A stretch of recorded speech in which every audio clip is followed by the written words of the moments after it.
Hello, and welcome to this very special episode of the Trend Detection Podcast. I'm here today in person, not behind a screen, with my colleague James Loach, Head of Research for Senseye. And we've got an interesting topic today, probably a bit more sort of technical than what we're used to talking about. But it's really fascinating. It's really big advancements we're going to talk about in time series forecasting, Gen AI. So yeah, it's going to be a really interesting conversation, which I'm really looking forward to. But I guess, James, welcome first of all. Welcome back. I know you've been on the podcast a few times before. Yeah, very happy to be here. Fantastic. And so I guess just to start with, maybe we could just remind the audience of your role at Senseye within Siemens. Okay, so as you said, I am head of research at Senseye and have been since the early days of the company. And so during that period, responsible for development of all of the analytics, the algorithms, and the sort of related or algorithms-related functionality in the product. Okay. Excellent. And I guess for those, I mean, maybe I'm asking for myself more than anything, but if we start very basic stuff, so time series forecasting, what does that actually mean in practice? What we talk about here? Okay, so I mean, it can mean various different things in the end, right? But fundamentally, just taking sensor time series data recorded, from assets that we monitor, and taking some data and running an algorithm on it to predict how that data is likely to change in future. Okay, and you can end up using that for a variety of different things. So, firstly, you actually take advantage of the forecast itself to compare it to some knowledge you have about potential failure states of the machine or values that time series should not have. And you can tell the user when you're likely to enter these problematic states at some point in future. Okay, so that's sort of the most straightforward and obvious use of it in the product.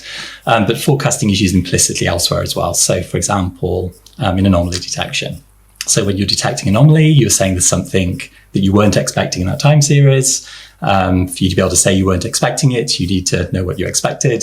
And what you expected is what you forecast at some point in the past. Okay.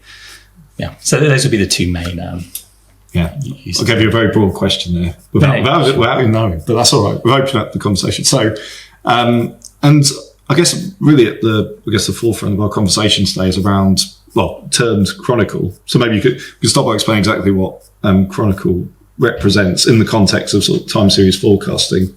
Just sort of set the scene a little bit. Yeah, sure. Okay, so Chronicle is a machine learning model for forecasting time series, and doing that in the way that I just said. It's something that can take some existing data recorded from a sensor and project that forward in time, and do so, very nicely, very elegantly, picking up on all the dynamics and interesting behavior in the training data to give you a very accurate forecast of how things are likely to develop in future.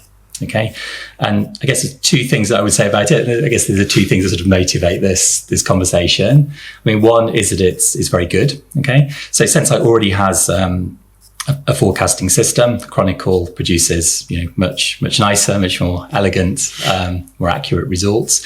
And then the other aspect of it is the kind of technology that it uses. So Chronicle is it's called a time series foundation model, or a TSFM, and those models use the same technology that underlies language models, which are used in ChatGPT and all these other things that we're familiar with. Okay. And in terms of sort of development of these models, because I would know this, but how long does it actually in practice? How much work and effort and time goes into sort of developing sort of the models we're talking about, like Chronicle? Yeah, so the amount of time you put into these things, of course, it depends on how much exactly you're doing, at what level, how deep you're starting. But to give you an idea, I mean, the history of Chronicle is that very early on in the days after the ChatGPT arrived and disturbed everybody's worldviews, we understood, like many other people, that there was this analogy between what language models are doing and what we would want for a time series forecasting system. So language model fundamentally is forecasting text. What you put in as a prompt, this is the beginning, and the language model is extending that text. Okay. And in something like ChatGPT, that simple forecasting of text is wrapped up in a conversation. So you are typing something and the language model is predicting what an assistant would say in response to your question and sort of continuing the stream. But anyway, a language model is, you have little pieces of text, you're looking at what you've got, and then you're predicting what the most likely, continuation of that is. And of course, when you're doing time series forecasting, it's the same kind of thing. Yeah, you have lots of data points, you have a sequence of these, and you want to predict the ones that follow. But anyway, so straight after ChatGPT, we understood that there was something there, and the same technology that gave that amazing performance, which is transformer models, that it may be possible to apply that to time series and get similarly big improvements in forecasting capabilities. Okay, so that is now 2 years ago, and during that period, we have been spending our time testing models that other people have created, either commercial things or open source things, and evaluating how well they work with our data. We've been fine-tuning other people's models, so taking open source things and adapting them to our data. And we've also been building models completely from scratch, right? So from understanding the needs of our product, coming up with our own architectures and trying to train our own models.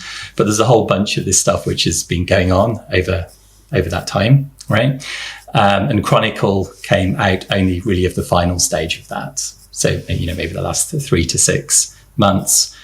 And it came from us finding a model architecture that worked for us, understanding how to adapt it for our use case, making lots of intelligent fine-tuning training data and going through this process, right? So sorry, it's a very long answer, but Chronicle has not taken a huge amount of time to produce, but it sits within a very long effort, exploring this field and different approaches. So you were just explaining then about, the efforts of you and your team, and it's not a one-time thing, it's continuous and it's still going on and you're constantly sort of innovating. But what are some of the challenges you face, during that period as you develop new models or build on existing models? What sort of things you have to face? Okay, so there are a few things. One is that we're looking for systems that deal with the kind of data that we have, which is conditioning monitoring data. And that tends to be very different in form and structure than like stock time series data or weather time series or things like that. Okay, so looking for a model that can deal with that kind of data. We also have particular needs in terms of output. So a lot of time series models of all different types, foundation models as well as traditional things, are giving you, what we would call a point forecast. So saying this is the most probable way in which your time series will develop in future. And that is fine and sort of useful in a certain way, but, the future is uncertain, right? You don't just want the most probable route into the future, you want a distribution, okay? So we're looking to build models that produce what we call probabilistic output. So they're giving you directly or give you the ability to produce this sort of ensemble of forecasts. So it's sketching out the future. And then the final thing is, we're a small research group. Okay, we have some resources, but not infinite resources, not the resources of OpenAI, for example. And so, we're looking for practical architectures or practical ways of doing things. So this is in terms of training things. So, we're looking to build sort of light efficient models that we can train.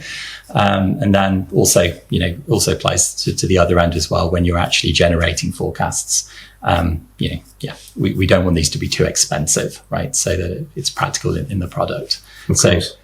Practical training process and then, affordable inference or sensible inference speeds. Yeah. So you mentioned that you and your team, you're involved in lots of different projects, but you also have to focus your time. So I also wondered why this particular area? What led you to sort of focus on this in particular? Okay, so obviously, I think in general we're looking for things where we can have the highest impact for the smallest resource expenditure. Okay, and if I look at the work we've been doing over the last 2 years, the main focus of it has been in doing what maybe I could call traditional generative AI things now. So like our co-pilot and using language models to generate fixed messaging, help users understand what's going on, all that kind of thing. As soon as that technology became available, this is absolutely obvious, right? That this changes the world, right? Enables us to do all of these things So we go and do that, right? So that's been a good chunk of our work. And then this secondary thing, right? I mean, it's secondary to that. But the way I'd introduce this is to say that, we have a forecasting system already, and it is pretty good. So it's a statistical system. We have been developing over many years and continually refining, and it works better than any other system that we've been able to find or compare it to, or what have you. Okay, so I would regard this for our application as state of the art or close to state of the art. Okay, but what state of the art means here is nowhere near perfection, right? And we've often thought, when you look at a time series and you want to forecast it, I mean, humans are very good at this, right? You draw on with your pen where you think it will go, right?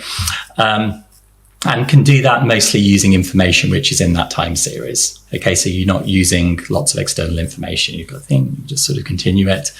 And I would say in general that, I don't know, a 10-year-old's ability to forecast a time series with a pen would be similar to state of the art of statistical models, right? Okay, for general purpose applications sort of ours. Okay, anyway, so, there's a lot of room there to improve the quality of forecasts. And then you have this technology which has just appeared. So language models, believe it or not, have been around for a huge length of time.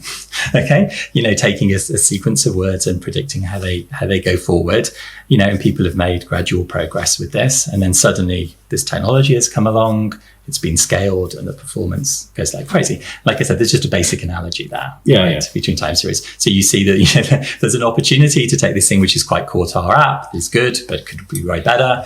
You've got a technology there. So it feels, we should be exploring this at some level. And I would expect many people dealing with time series, are aware of this analogy and would be exploring similar things. Yeah, absolutely. Okay. And because you mentioned Gen AI, and that was really the start of this journey, and the maintenance Copilot, the start was as part of that as well. But how do those two things we talked about link together? How do they link together? I think they primarily, or at the moment, they would just link together via the underlying technology. Yeah. Okay. So same technology, different kind of information, and different output.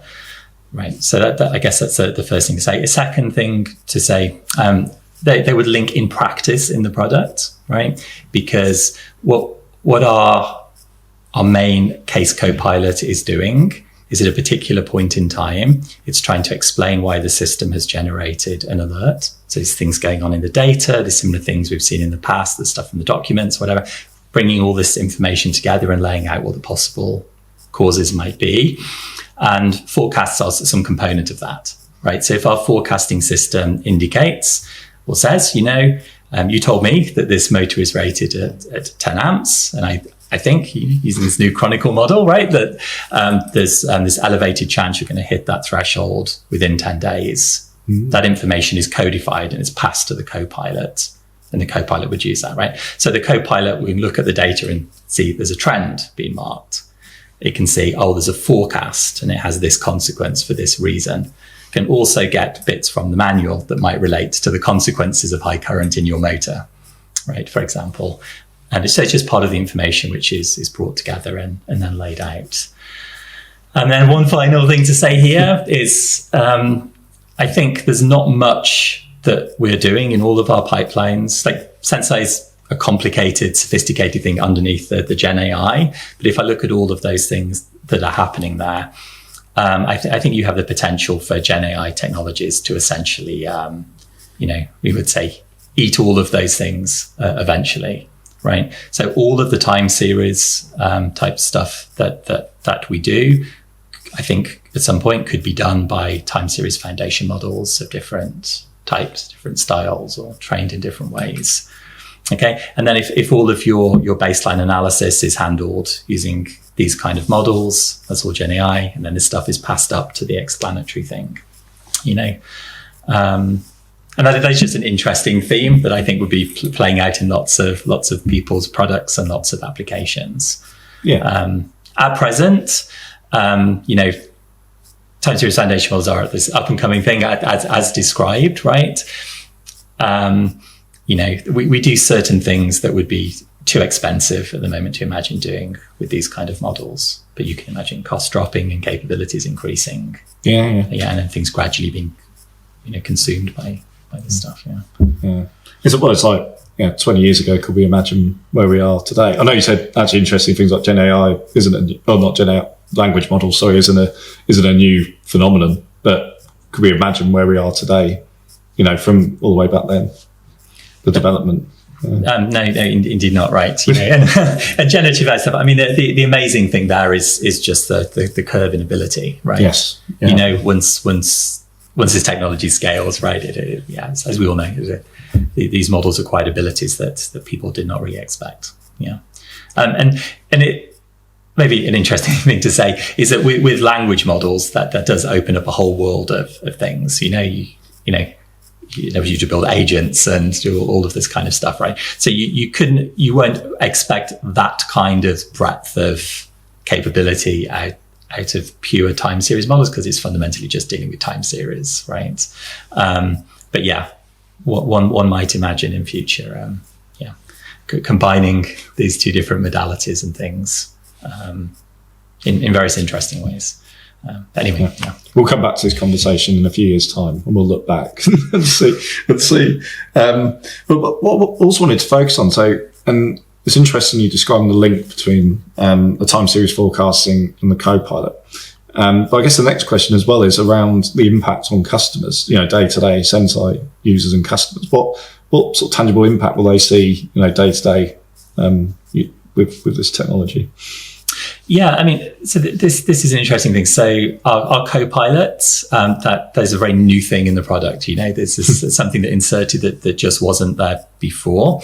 And even for the messaging that helps explain our alerts and what's going on to users. In the past, we had, a much less sophisticated, more canned kind of things. And that's just been replaced with, more sophisticated text, right? Okay. But both of those things are in quite an obvious way, I think improvements such as Chronicle, they do happen more under the hood.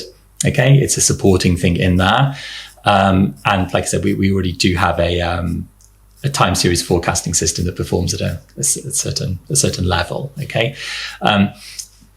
But what users would actually see with this, right, is essentially they would just see much higher quality forecasts. Okay. So forecasting in our product is used quite widely. It's a very useful feature.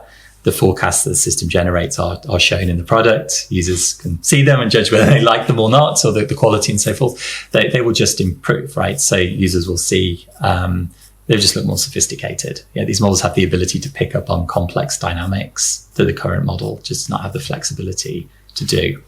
And in practical terms, what that means is that our forecasting system will be more trustable, right? It will produce better forecasts and more accurate predictions of when assets are likely to enter failure states and all of this kind of thing.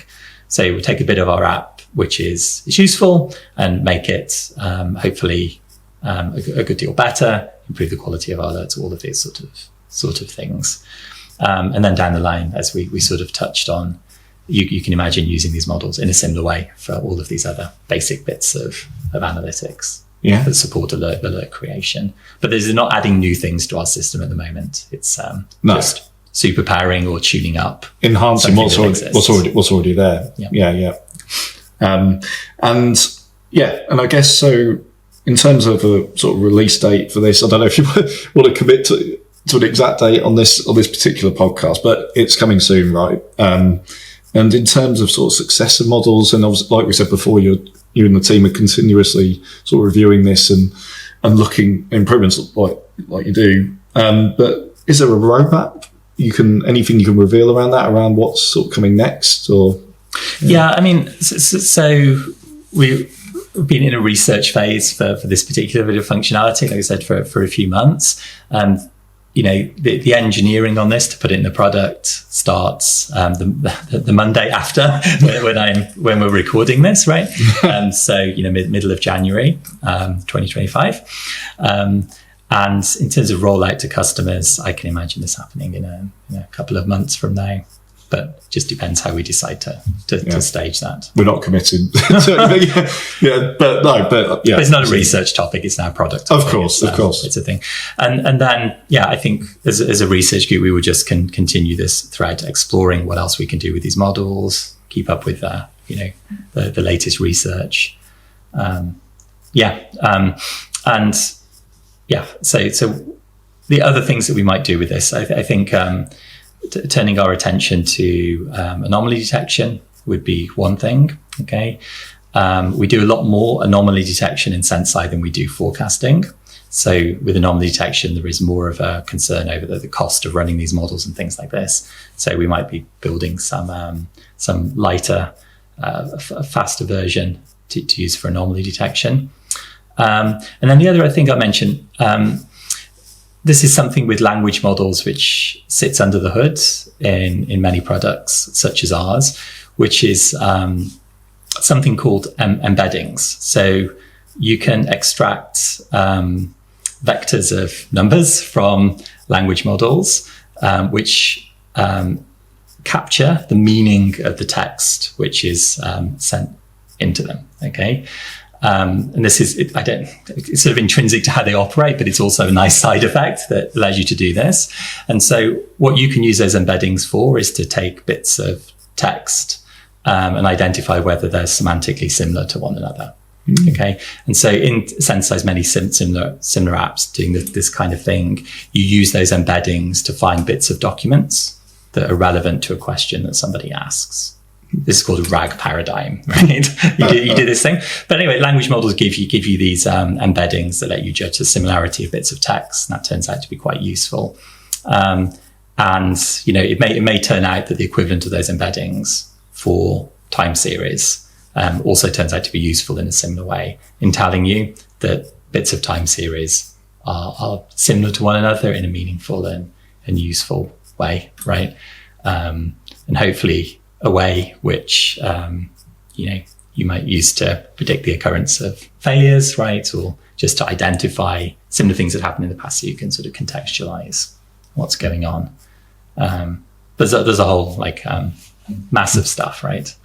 Yeah, almost a separate podcast could be about that, right? So at some point, maybe.